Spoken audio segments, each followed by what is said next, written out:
Once again, I would like to welcome everyone to our fifth lesson in our Market Profile Beyond the Basics course. And as usual, we will quickly review the disclaimer together.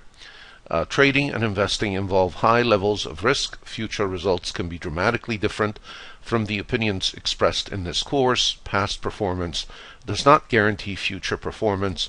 The presenter may or may not hold positions in the financial instruments discussed.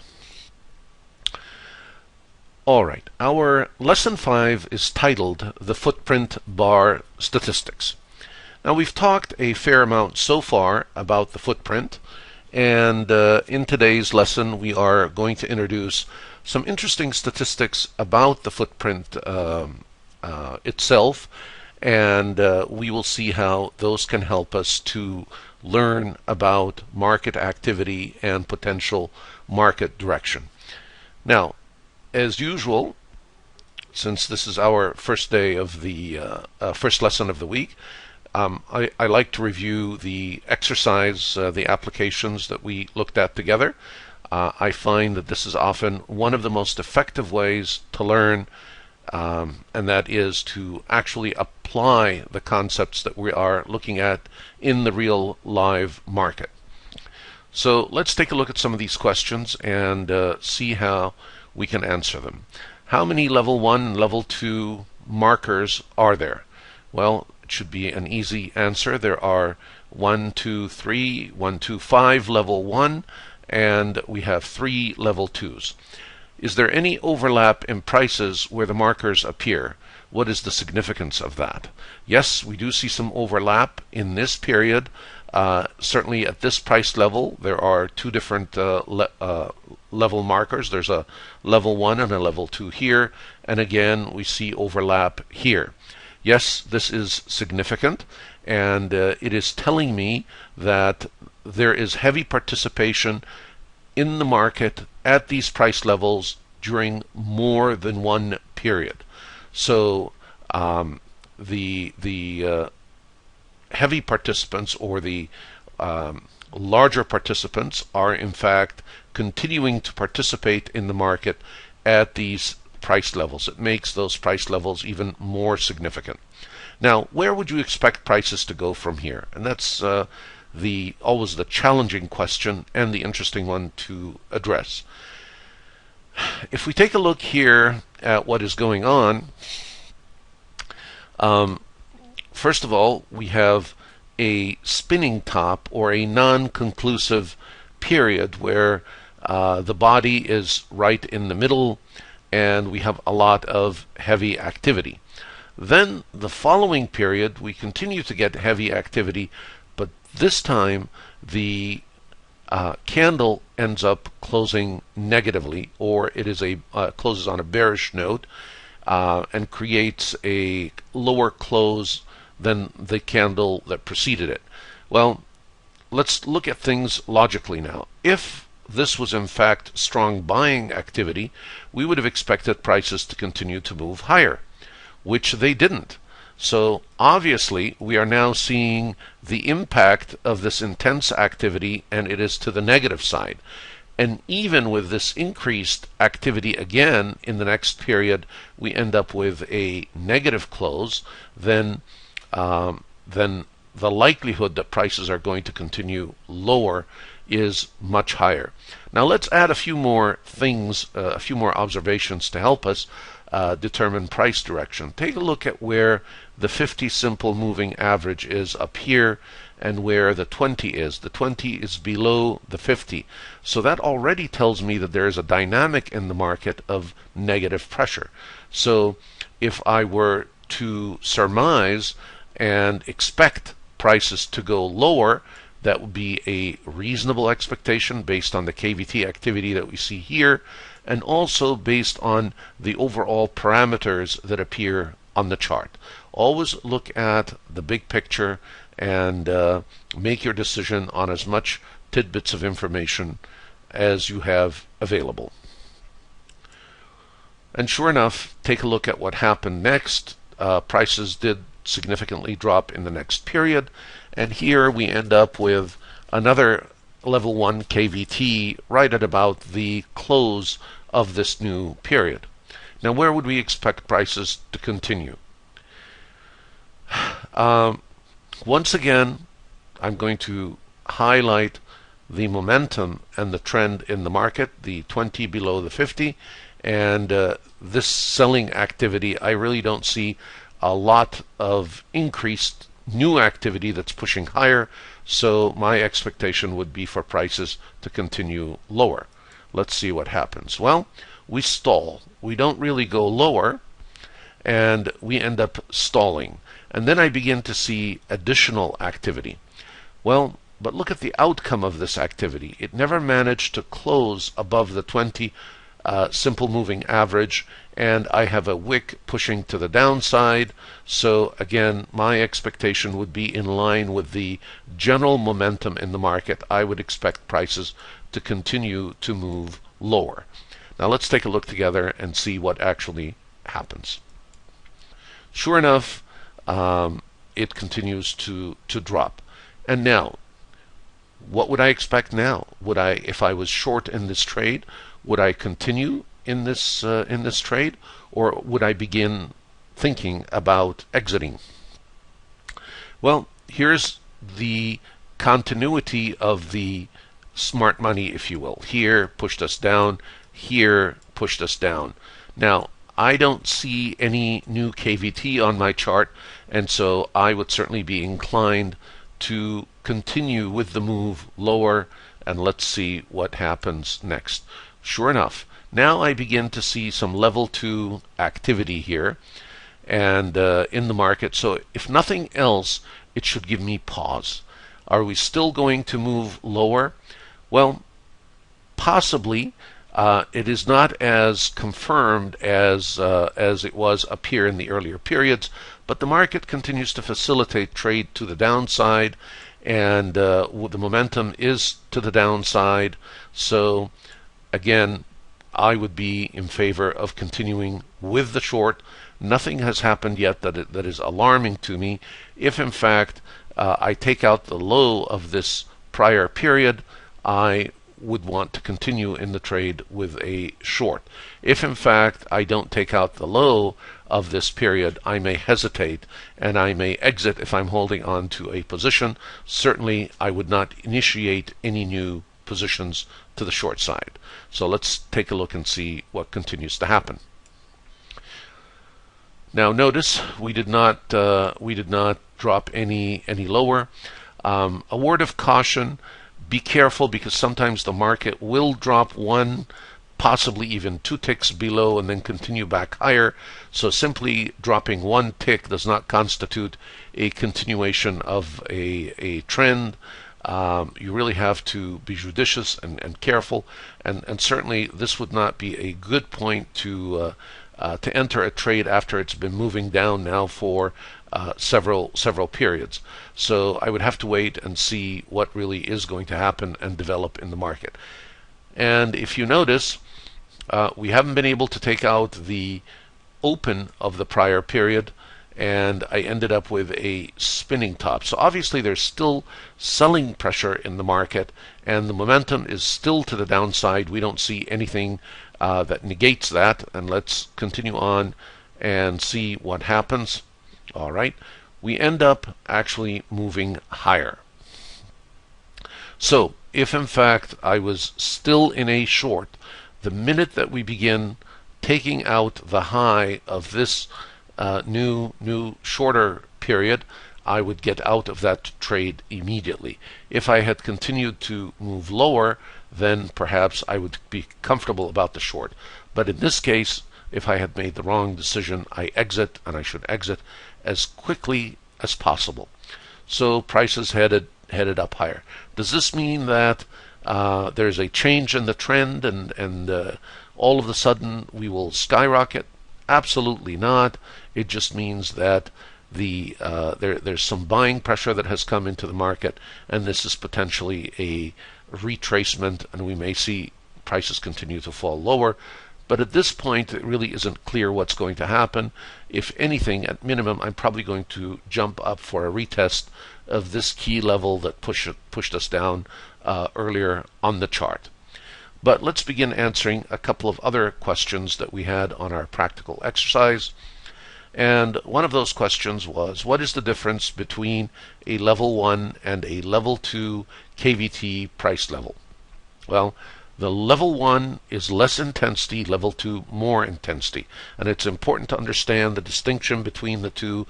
Greater participation, a more significant level for level 2 than level 1. So all of those dark green markers are more significant and indicate heavier market participation than the lighter light green. What does it mean when several KVT markers appear within the same bar? So if you start to see a lot of them in the same bar as we did here and as we did here, well, it means that this is a key price level that is experiencing heavy participation, and we are likely to experience a strong move at the conclusion of that period. So when you begin to see lots of KVT markers in a single period, that really is significant. Keep your eyes open. There's a potential move on the horizon.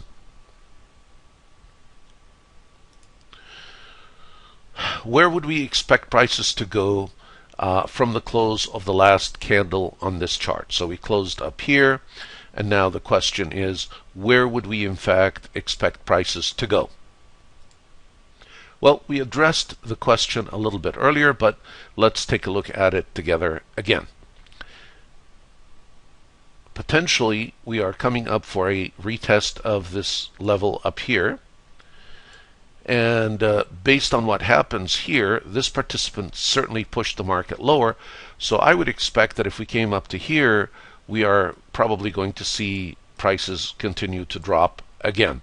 If we don't even make it that high, then the negative pressure is even higher than what I anticipated, and we are likely to see prices continue to move lower.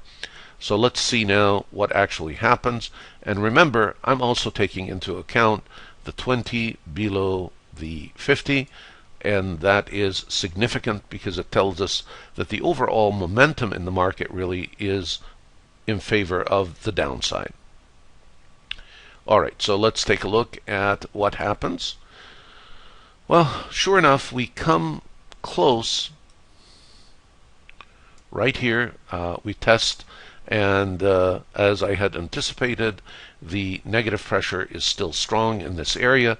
The seller, who is participating back here, continues to supply the market, and sure enough, what happens is when we come back for a retest of that level, we see prices drop significantly back down. And the interesting thing is we also take out the area here where we had some participation that pushed prices higher, signaling that this was a weak buyer that really didn't have the wherewithal to turn the market, or this could have been perhaps a buyer that was starting to build their position and was buying a little bit here and will continue to buy as the market continues to drop. All right, in the chart above is the momentum to the upside. And why?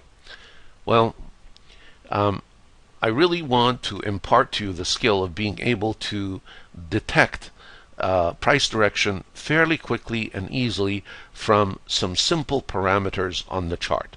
And in this case, we have the simple 5 and we have the simple 20 moving average on a 30-minute chart. And if you take a look, the 5 simple moving average is pointing down and is in fact below the 20 simple moving average with a rather significant gap between them. Momentum is definitely not to the upside. Momentum is to the downside. So that answers the question of where does momentum appear to be. What does the presence of many blue dots in the past 4 candles tell us about order flow and market activity? Well, we know from our prior session that these blue dots are the result of a filter, a volume filter. And basically, at each of those levels, there is 8,000 contracts plus traded, so 8,000 or more. And in addition to having the KVT on the chart, as we mentioned previously, it is helpful to add the volume filters because they give us an idea about the spread of a certain amount of volume throughout the bar. The logic of the filter is different from the KVT, and so it shows us a different picture. But the two together give us a nice idea about what is going on. So certainly all these blue dots, in addition to a red dot, which is in excess of 15,000, plus one level 1 KVT, this is an area of heavy participation. There is a battle, if you will, going on here in this particular area. The blue dots signify that there is intense activity in this area and there is a move about to occur. And the question now is, the move going to occur to the downside, or is it going to occur to the upside? Again, typically, or the higher probability moves are usually in the direction of the trend, and we identified the trend to the downside. In addition to that, if you learn a little bit, or if you know a little bit about candlestick patterns, you would recognize what is often referred to here as a bull sandwich. There is one bullish candle between two bearish candles, and so the bears have trapped the bulls in this sandwich, and the expectation would be, and the order flow is likely to continue to take prices lower. Now let's see if this analysis is accurate. Where would you expect prices to go from the close of the last candle on the chart, and why? Well, we would expect them to move lower, and for pretty much all the reasons that we have just discussed. And sure enough, take a look at what happens. Prices do continue lower. And we do start to see some KVT level 1 and level 2, but they don't amount to much in terms of a push higher, and we're continuing. So sometimes you'll have some buying activity in anticipation of the reversal of a trend, and eventually they build a position that way. So it's not unheard of that some participants may be buying at certain lows and building positions for the upside. But certainly none of that activity was sufficient to push the market in the opposite direction. All right, we have another 30-minute chart here, and in this case we are really looking at the first period, or the early part of a day's trading session. What is the direction of the trend on this chart, and how was that determined? Well, with as little information as we have on the chart, we can still answer that question. And the answer is, take a look. The simple 50, the simple 20 are parallel to one another. I don't have anything pointing down. I don't have anything pointing up. If anything, my simple moving average is pointing lower. So the direction of the trend is really, there is no coherent or clear trend. We could make the argument there is a very weak uptrend simply by virtue of the fact that the 20 is above the 50 and the simple 5 is above the 20. So if anything, there is a potential minimal bias to the upside. And this is how we determine that. We look at the available data on the chart. Now, was there any way we could discern anything from the filter or from these KVTs? Well, certainly they will not tell us anything about trend, because look, if this was buying activity and it pushed prices higher, obviously the volume that came in here pushed prices lower. This also pushed lower. We ended up closing here. So if anything, the only other thing I know is I've got a level of support down here and a level of resistance up here. That's pretty much it, what I can discern from the information that I have on the chart. All right, the last 4 candlesticks represent the first 2 hours of a trading day. What information do these candlesticks provide us about potential price direction? And the answer, again, is really very easy. They really don't provide us much information at all. If anything, they tell us the market is in a rotational state. We might end up seeing prices fluctuate up and down because of this level of support and this level of resistance until we begin to see some heavy participation or a major change in the market. So really, at this juncture, they don't tell us very much at all. The positive candle that closed prior to the last candlestick had a strong volume imbalance to the upside, yet the following candle took prices lower. How would you explain that? Yes, take a look at this. The volume imbalance to the upside was just very dramatic and very strong, and it pushed prices higher. And if you would see that without seeing this next period, you would think, wow, after such a strong imbalance, I would have expected prices to continue heading higher significantly. And they didn't. This is one of the pitfalls of sort of jumping to conclusions a little bit too quickly. We did have an imbalance to the upside in that period, but that could have very easily been an aggressive buyer and an aggressive seller that was supplying the buyer at the ask. Here, you want to buy? Take all you want. And then this buyer was exhausted very, very quickly. And the exhaustion is quickly apparent. The buyer did not have the wherewithal to continue with the move higher, and therefore we end up with a negative candle following this huge initial imbalance that we saw. This often happens in the volatility of the open and the early day. People get excited. They see some action to the upside. Everybody jumps in on the bandwagon. That's typical of amateurs, only to see things take a turn in the exact opposite direction. Where do you think prices will go from here?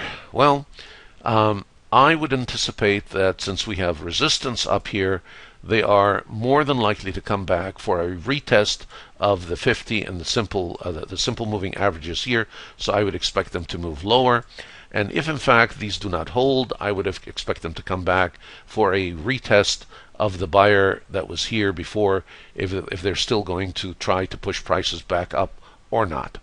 That would be the expectation. Well, sure enough, the market did as we expected. It came down here. These levels did not hold, and they came back for a retest of where the buyers were. The buyer again attempted to come in, but obviously the seller was stronger because we see the outcome of what happened. Prices continued to move lower below the heavy participation and all this 8,000 plus activity that we see, the KVT level 1 and level 2, that really didn't matter. Prices continued to drop lower. So now the question becomes, where do you think prices will go from here? And the answer now becomes a little bit easier, because take a look at what's happening in the big picture. My 20 is dropping below my 50. My 5 is also sloping downwards. And even with all this heavy activity, I was not able to take out the high.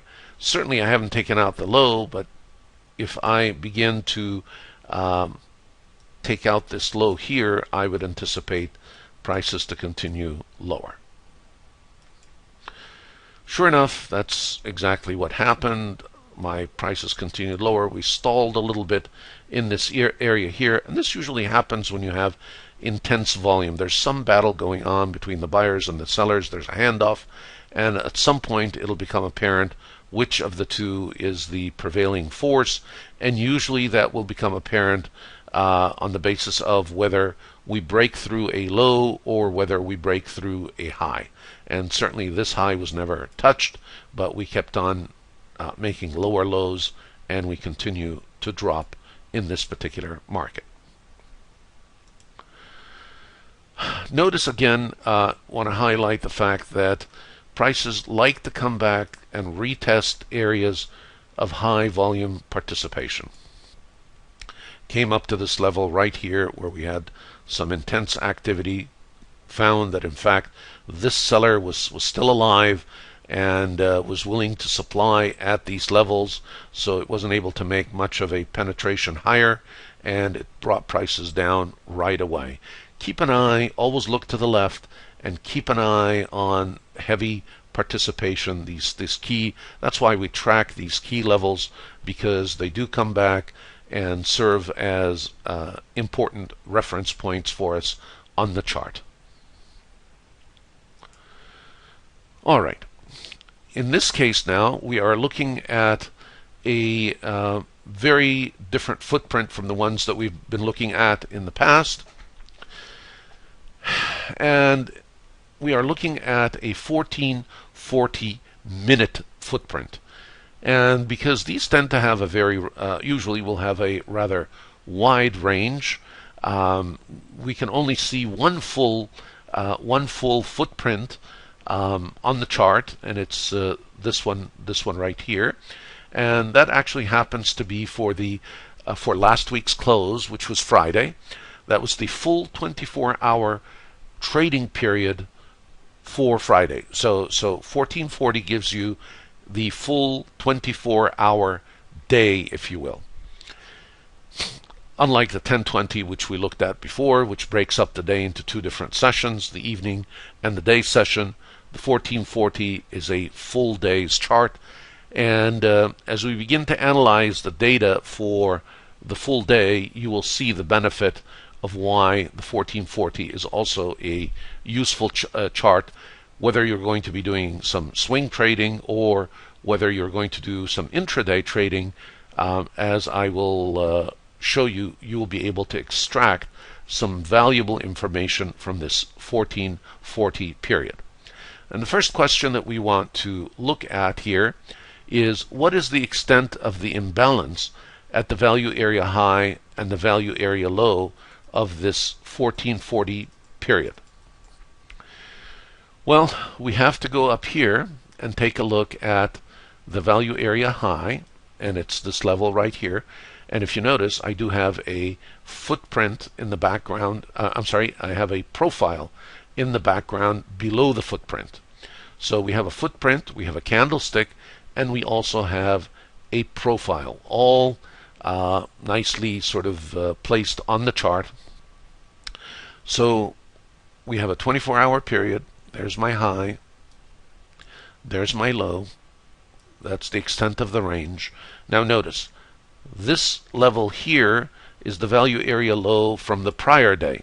So I'm not really looking at that. There's my value area low for this day, for the current day, or for Friday, and that's my value area high for Friday. So let's take a look at our question and see if we can answer it. What is the extent of the imbalance at the value area high and the value area low? Well, let's take a look. The value area high here, the imbalance is to the negative side, and it is 13,400, and it looks like 73 and 9756. So there was negative pressure at the value area high, and the imbalance was to the downside. Now, what's happening at the value area low? Well, once again, something very similar. The imbalance is to the downside, 21,585, 19,930, both to the imbalance to the downside. So it should not come as a surprise to me that we ended up closing the 24-hour period below the value area low. I had a negative imbalance at the top at the value area high, and I continued to have a negative imbalance even at the value area low, and I end up with a close that also has a negative imbalance below my value area low. So that certainly was a very bearish day, and I have a number of different indicators or parameters that that show us that. All right, now let's take a look at another question on this 1440 minute chart. Where is the greatest imbalance on the footprint for Friday, and why is this significant? Well, the greatest area of imbalance is really up here. There's two of them, but this one is probably a little bit more significant. If we did the math, you will see that up here we had a number of times where we had an imbalance to the upside. There was obviously a buyer that was trying to push prices higher that was unable to do so. And as a result, prices continued to move lower. Now, this area above is not the only area that has a significant imbalance. It certainly has an imbalance to the upside, and it shows failure of a buyer, which means that we have a strong seller at this point that really was able to overtake the buyer, and so this is a critical and an important level that we have to keep an eye on in the future when prices come back here, and they probably will. We know that this is likely to be a level of resistance because this buyer here had a very difficult time overtaking the seller, and the seller was able to supply them and push things lower. Now, interestingly, here on the other hand, we also have a strong area of imbalance, if you will, but this time it is to the negative side. It's not as if we do the totals, this is probably a little bit weaker here, but what's happening here is there is a buyer, again, that is trying to overtake the seller. So notice everything that the seller throws at them, they buy at the bid, at the bid, at the bid, but ultimately what happens is, again, this buyer is not as strong as one would have expected, and prices continue to drop lower. So in both cases here, both of these two levels did not prove to be levels of support. If anything, they are levels of resistance in the market, and I would be looking back again to the 1835 area. Keep an eye on that as we begin to attempt to move back up. We would like this the 1835 area to become a nice level of support for us before we continue to navigate higher. All right. Now, in addition to the footprint here and the profile in the background, we have just clicked one button that has given us additional data that you will find quite helpful. And these are the volume levels for each of the price levels in the range. As you can see, at each level it tells us exactly what the total traded volume was. So if you add the bid and the ask, it should give you this exact number here to the left. In this case for Thursday, or the preceding day or the prior day, and here at any of these levels. So for instance, if we wanted to know what the total volume was at our volume point of control right here, it was 68,430. If you add the total contracts traded at the bid plus the total traded at the ask, you are going to end up with the 68,000. And it is helpful for us to see these different levels to the side on the profile, especially when we put the filters on. It shows us the exact volume level, if it's above the filter parameter, by how much, and so on. And we will also be looking in a later lesson at volume at price analysis, but this is sort of an early introduction to that concept, and getting a visual reading of these volume levels at price level in an easy and simple way that accompanies the profile. Now, in this case, we've added to the footprint volume filters. So we have the volume filters, and I also have the volume levels. And let me share with you what I was talking about earlier. So for instance, take this level right here. We know that the red marker, the red identification filter marker, identifies for me 30,000 plus. If I have 30,000 or more, here we'll highlight that. Okay, 30,000 or more, in terms of volume, then give me a red indicator marker. If I have 40,000 or more, then give me a magenta. And I usually will ask for them to be printed side by side so I could see that. And I always like to have more than one filter because, again, when you gauge things, you want to have an idea about the extent of intensity. Just because it's 30,000, it's greater than 30,000. It could be 40, it could be 50, it could be 100. How do I know how much greater that is unless I have some other parameter that helps me to analyze that and identify that in the market? And I do that through the use of multiple filters.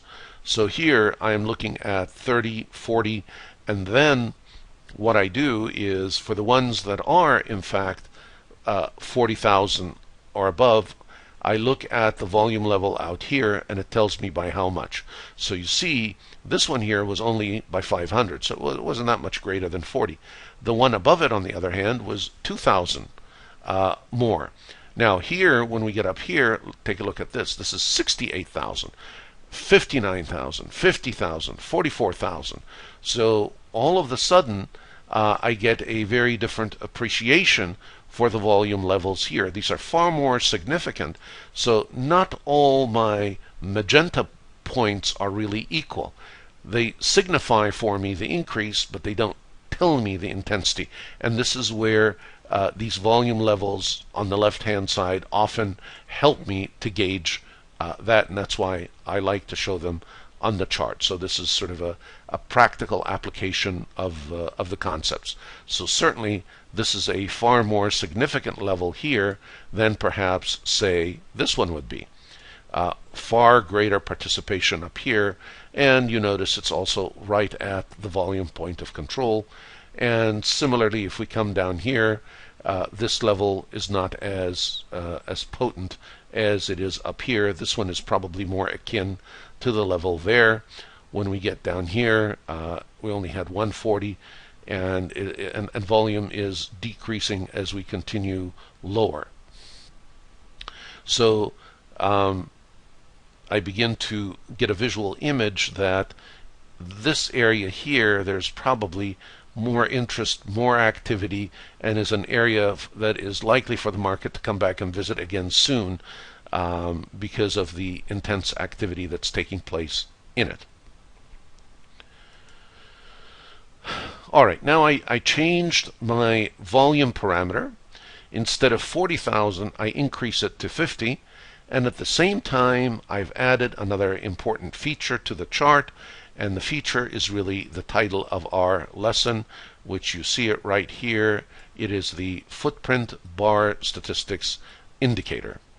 And that is another very useful indicator, and you will see some of its utility in this lesson, and we will be touching on that in other further lessons down the road. But notice now, when I change the criteria or the volume parameter, notice how much less I get. If I make it greater than 50,000, then all my 40,000 in between levels vanish, and I only end up with really 3 key levels up here that are above 50,000. So for the whole day, I only got 3 50,000 levels. All right. I hope that you are beginning to gain a sense for the value of these tools that Market Delta has, and the purpose of these tools really is to help us hone in on data that is important and relevant.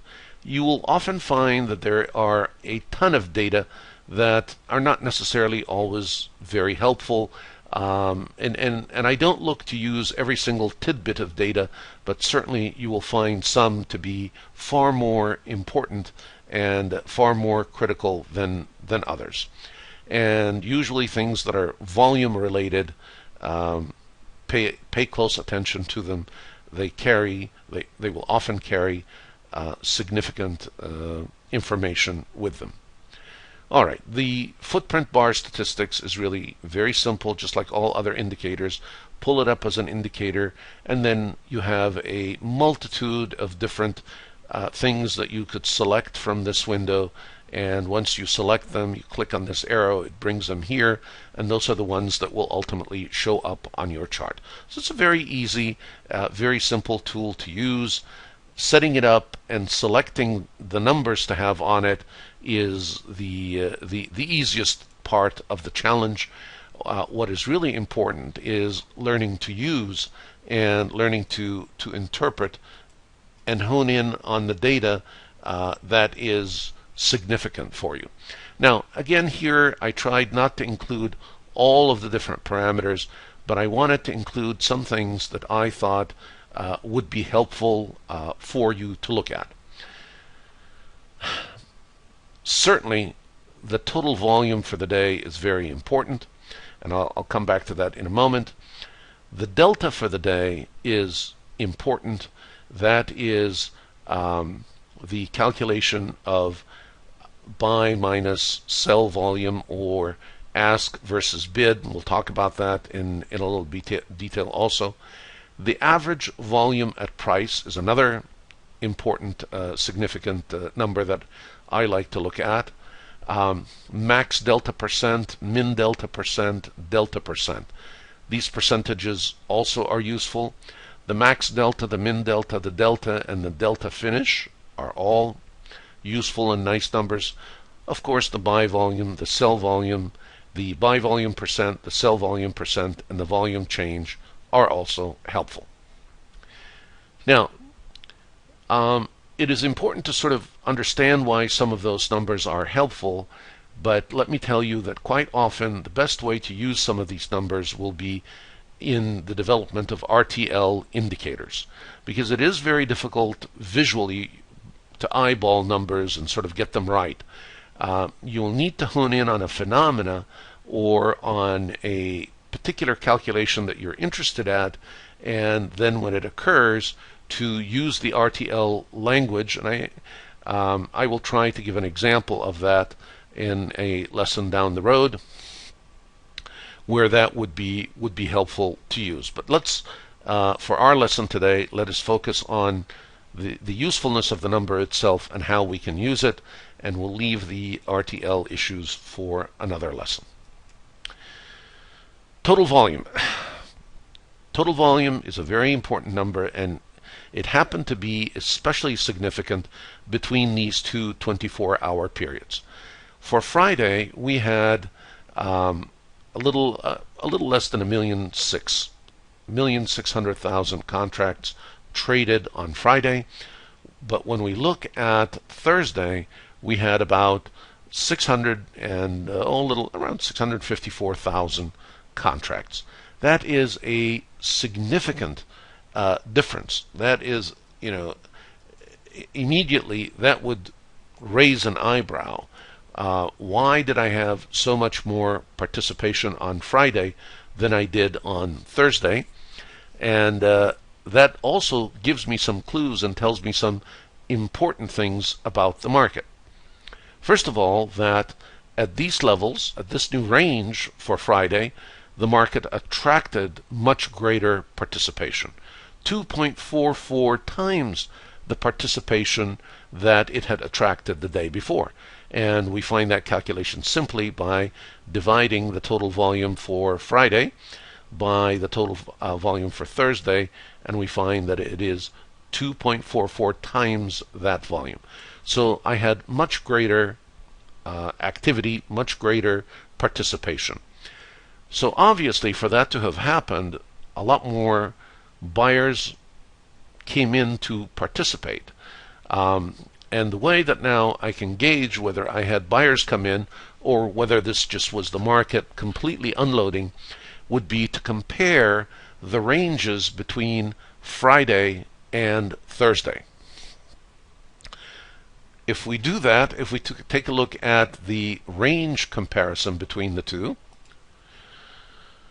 we will find that for Thursday we had 33 points, and for Friday's range, even half that range, 14 1/4 points. Well, what does that tell me? I had 2.44 times the participation in a smaller range. That means that I have a battle on my hands. It means that now activity is really intensifying in a smaller price range, and we are the downward move is not probably going to continue for much longer. I'm starting to see the buyers step into the market, and they're still selling pressure, but the buyers seem to be absorbing it. Imagine 2.44 times the activity and half the range. If this was all selling activity, 2.44 times, would I have not expected to see a tremendous expansion to the downside? Of course I would have, but I didn't. So even though the sellers continue to be the dominant force, I should, if I was in a long position, if I was in a short position, I would be very careful, and I would be looking to plan my exit. I would realize that the likelihood that the move will continue unimpeded is not very high. At minimum, we are going to probably fluctuate for a little bit in this new range that we have found, and we're going to do battle in this area. And it may very well be that the selling pressure will increase again and push us lower. But for the time being, and the message or the information that I am getting from the 24-hour activity is that buyers have stepped in, and the market did not expand the range much lower. So there is a vigorous battle on our hands. And we looked at the range comparison. Another indicator that helps us to identify that is the average volume at price. Now notice the difference and the extent of the difference between the two. The average volume at price for Friday was 27,582 versus 4,881. So that move on Thursday, that drop of 33 points or so, that range really came down at very low volume. Nobody seemed to be trying to halt the drop. Buyers didn't really step in. They let it drop. They didn't begin to step in until this new range where we are at now. Now, buyers typically will not make a single point stand. Usually they'll begin the battle in an area, and then they may allow prices to drop a little bit more and continue to fight again, and then they will start to bring prices up. So don't necessarily expect an immediate change in direction, but certainly watch as this move begins to lose some of its luster, move to the downside, and lose some of its momentum, and then consolidate for a period, and then based on what happens in that consolidation, the future direction will be determined.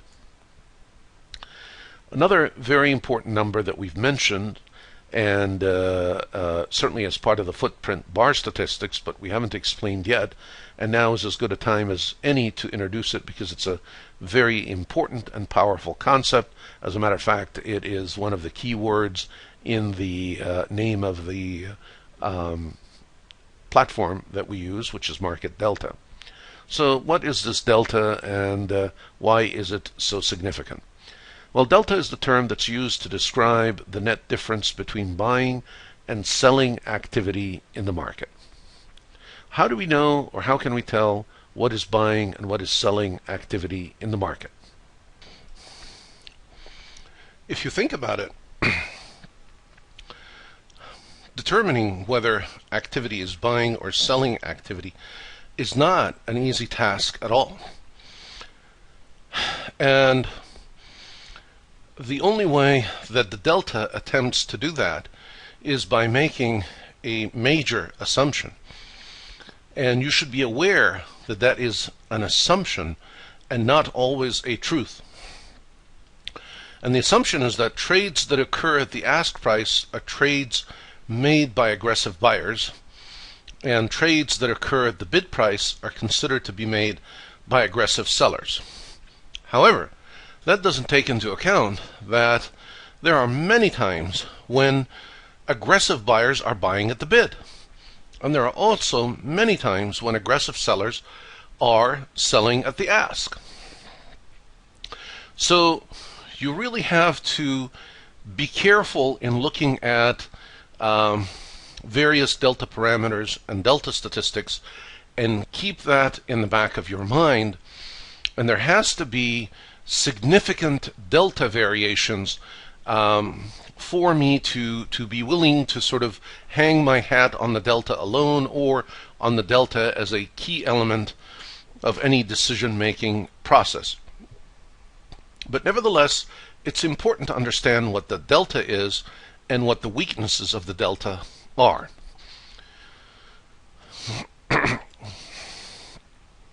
So again, the assumption is a positive delta would reflect more aggressive buying as the result of motivated buyers lifting the ask.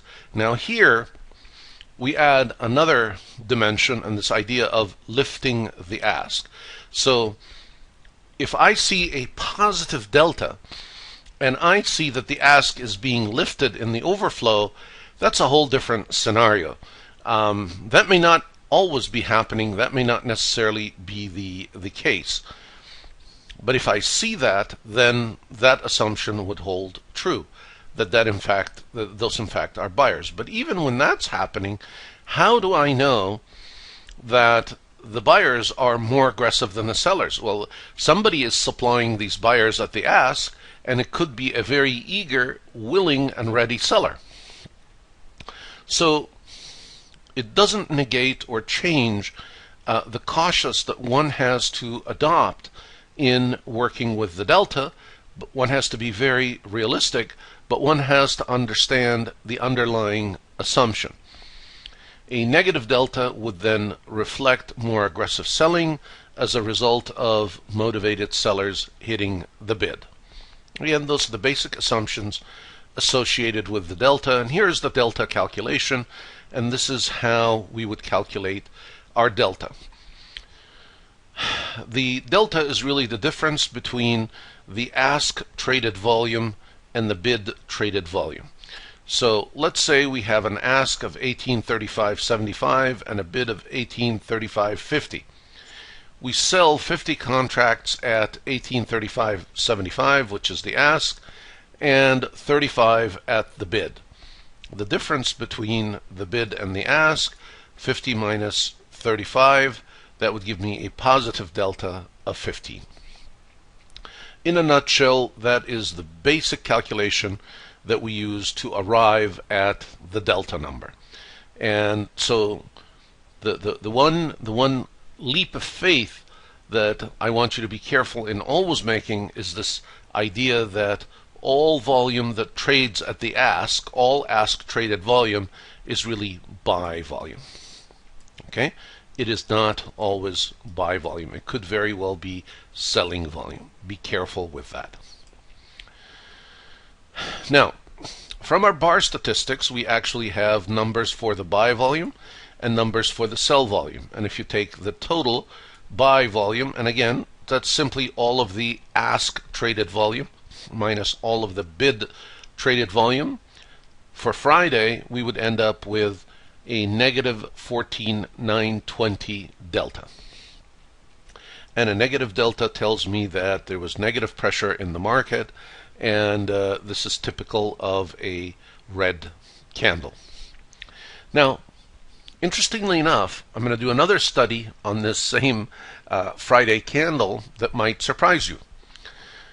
We looked at earlier the imbalance in the Friday candle.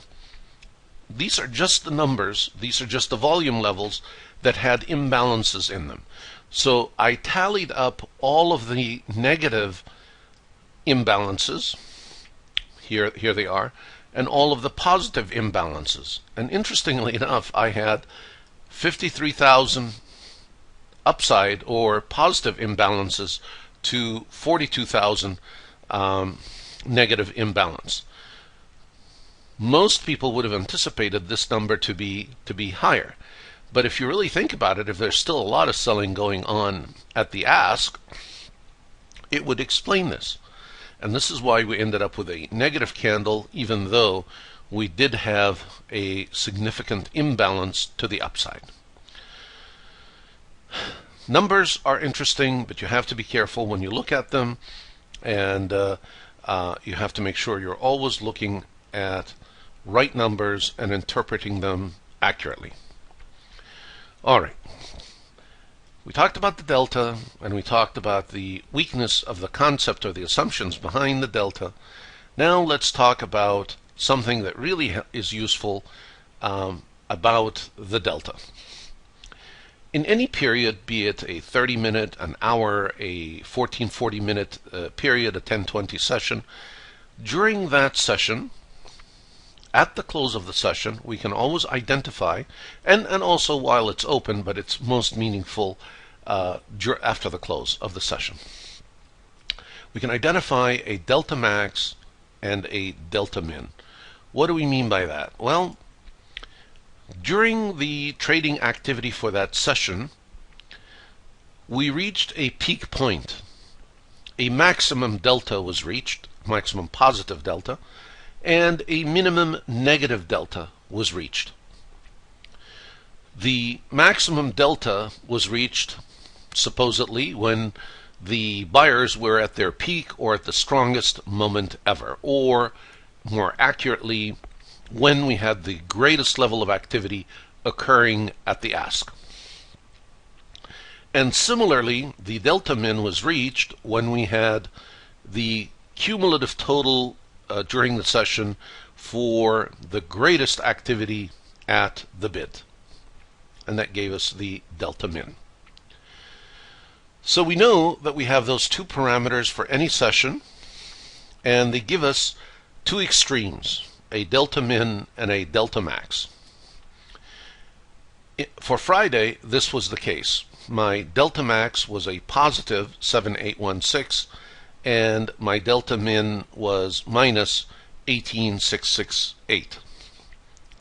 Now, the third number is the one I like the most, and I'll tell you why, and that is my delta finish. Well, what is my delta finish? My delta finish is when the candle closed, where was I from the actual min or max? So first of all, when the period closed at 1440, I was at a plus 3748 delta. Immediately that tells me that I was coming up from a minimum delta. Because I ended up with a positive number, then I must have been coming from a negative number. That's why I ended up positive. If I was starting from a max, then I would be having a negative delta. So that's the first thing that tells me that towards the end, as we were getting to the close of the period, I'm finishing positive, meaning I'm coming back up from the delta min. So there was a little bit of increase in activity on the ask side, or we could make the assumption some buyers were stepping in. Now, to get the actual delta for the period, I take my delta min, which was the lowest level I was at when we finished, and I add to it this delta finish, and that gives me the actual delta for the bar. That's how I arrive at my delta. I could also arrive at this delta, the same exact number, simply by subtracting the buy and the sell volume. But I like this method because it really helps me to see where we were at the conclusion of the session. Well, we were really at a extreme negative delta, but we had started to gradually come up from it. And to what extent? What extent did we make a comeback? Actually, this is not to a very large extent. This is only about 20% of the 18,000 negative delta that we had. So our comeback was very modest. So we didn't really close on a very bullish or a very strong buying note. We were still in negative territory, and the delta min was the territory where we were at, and sure enough, the actual delta was at minus 14,920. The reason that this particular analysis is useful, and I like it, is because it gives me a couple of interesting perspectives. First of all, it tells me where I finished, on what note. Did I reach my delta max first, or did I reach my delta min first? In this case, we reached the delta max first, and then towards the end, we were at the delta min.